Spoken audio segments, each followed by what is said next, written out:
Senator Padilla is recognized. Maraming salamat po, Ginoong Pangulo, at sa ating pong pinunong mayorya.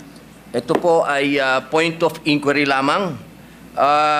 Meron lamang po akong sanang gustong idulog sa kapulungan upang mabigyan po ng kaliwanagan.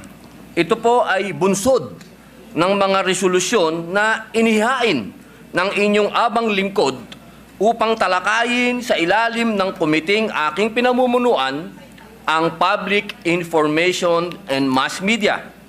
Meron po akong serye ng mga resolusyon na nagmumungkahi po ng mga pagdinig patungkol sa mga mahalagang issue na sa aking paniniwala ay dapat nagkakaroon ng malawakang talakayan at information dissemination para sa ating mga kababayan.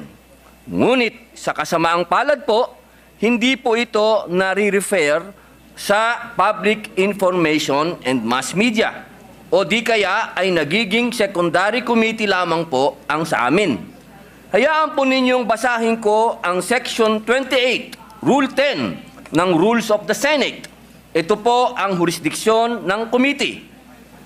All matters relating to public information, mass communication, and broadcast services, the implementation of the provision of the Constitution regarding ownership and management of mass media and the advertising industry, the development and promotion of information technology, and all matters relating to the artistic standards and quality of the motion picture and television industry. Nais ko pong mabigyan linaw kung ano ang definisyon at limitasyon ng public information sa konteksto po ng mandato ng Committee on Public Information and Mass Media. Batid naman po natin ang napakahalagang papel ng pampublikong impormasyon pagdating sa pagtataguyod ng mabuting pamamahala o good governance. Critical po sa ating pamumuno na siguruhing nararamdaman ng ating mga kababayan ang mga programa at proyekto ng gobyerno tungkol sa mga importanteng paksa. Ngunit, paano po nila ito mararamdaman kung una pa lamang ay hindi naman nila naiintindihan ang ating mga ginagawa? Dahil po sa hindi malinaw na definisyon ng public information, nais ko po sanang maghain ng kaukulang amyenda sa tamang panahon tungkol sa jurisdiction ng Committee on Public Information and Mass Media. Yun lamang po, Ginoong Pangulo. Maraming salamat po. Maraming salamat, Senador Padilla. The Majority Leader wants to respond. Thank you, Mr. President. The manifestation of Senator Padilla will be referred to the Committee on Rules as appropriate. Mr. President, if I may add, sa pagkakalam ko po, Senator Padilla, sa pagkakausap ko rito sa ating Secretariat, yung mga iba po niyong panukalang batas na inahin, katulad nung meron yata pinag-usapan tungkol sa balikatan, ay nararapat lang yata na i-refer sa pangunahing komite ng Committee on National Defense. At secondary committee na lang po ang inyong komite, yung Committee on Public Information. Gayon din ang mga patungkol sa climate change, ang pangunahing committee po ay ang Environment and Natural Resources. Pangalawang secondary committee po, yung inyong komite, yung Committee on Public Information. Yan po ay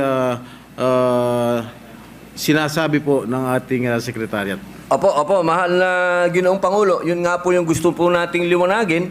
Kaya nga po tayo ay humihingi po ng pag-amyenda sapagkat nakikita po natin, mahal na Ginoong Pangulo, na sa panahon po ngayon, mas marami na pong fake news.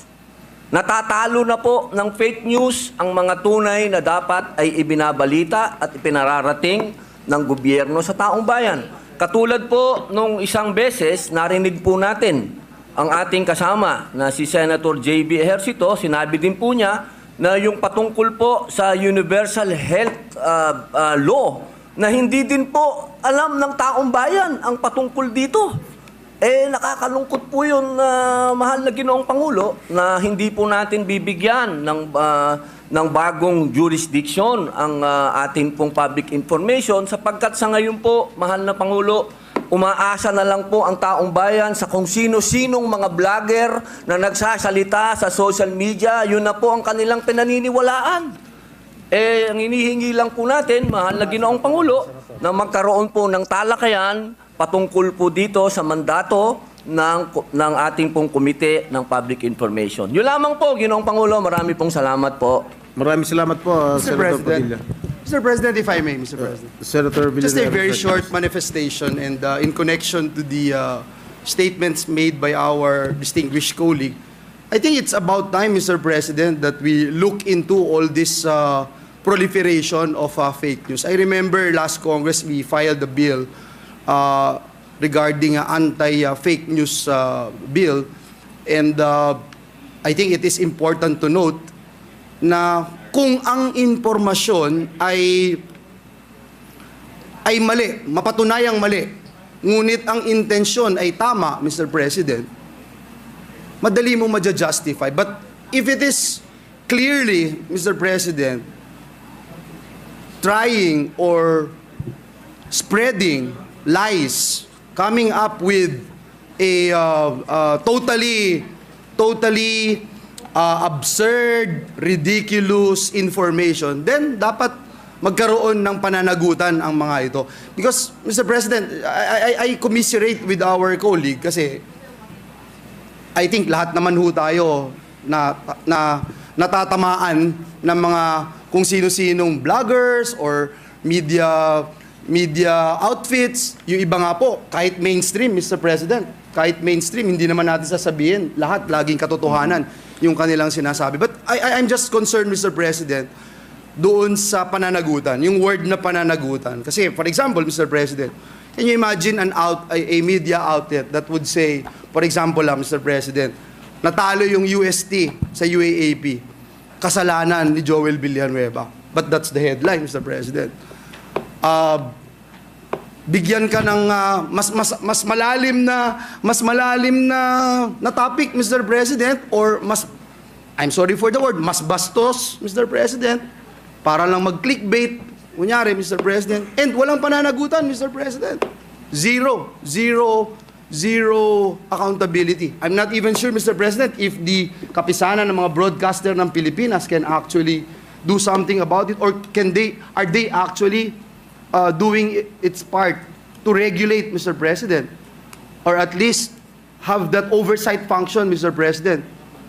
So I feel, Mr. President, that this is important considering na yung fake news, lalong-lalo na, ay laganap sa ating bayan. Just to put that on record, Mr. President. Thank you. Thank you very much, Senator Villanueva.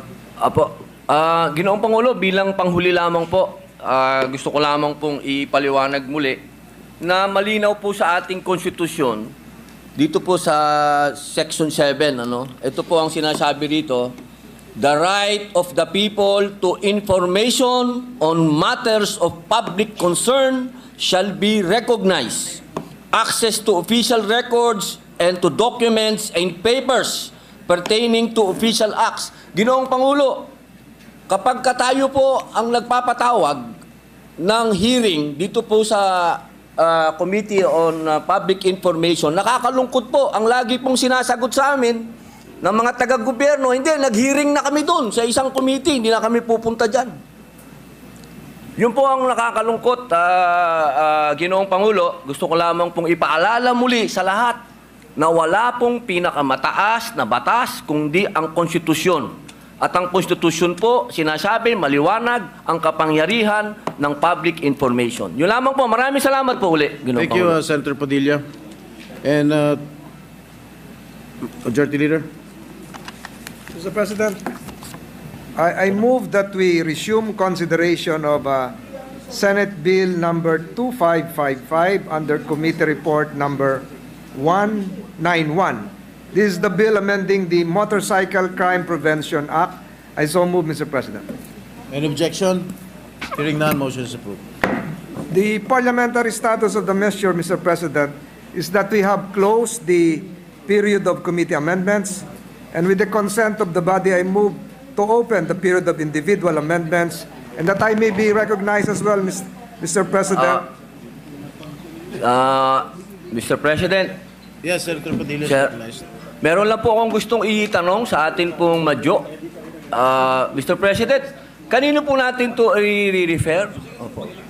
Mr. President, to the Committee on Rules, taking into consideration the previous manifestation by the Senate President Pro Temp that the Committee on Defense be likewise be given the opportunity to take part in the committee hearings as the primary committee, if I'm not mistaken, Mr. President. Yes, you are correct. Senator Padilla?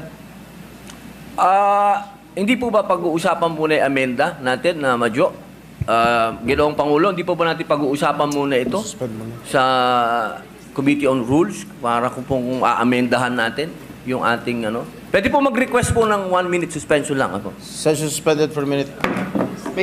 Probably would want to share his idea on the matter, Mr. All right. President. Upon consultation with the proponent, Senator Padilla, I can only speak with regard to the Committee on National Defense. And Senate Resolution number 1026, which is entitled "A Resolution Directing the Senate Committee on Public Information and Mass Media to conduct an inquiry in aid of legislation on the conduct of the 39th United States-Philippines Balikatan exercise with the end in view of informing the public of its success, gains, prospects, and opportunities." And this was referred yesterday to the committees, the primary committees, National Defense and Security, Peace, Unification, and Reconciliation. And the secondary committee is the committee of Senator Padilla, the Committee on Public Information and Mass Media. As your chairman of the Committee on National Defense, I have agreed to form a subcommittee which shall be chaired by Senator Robin Padilla. So, Mr. President, the Committee on Rules will no longer convene to discuss the said subject I matter. have already agreed, Mr. Majority Leader. Thank you, Mr. President. Mr. President, But I can only speak in behalf of my committee. The other resolutions that has been referred to other committees, yes, yes, Mr. President, Hindi ko po the masasagot yun. other resolutions filed by Senator Padilla will be referred to the Committee On on Rules. Rules. Yes. And the same will be acted upon expeditiously, just to reassure our colleague Senator Robin Hood Padilla. yes. Thank you, you. Mr. President.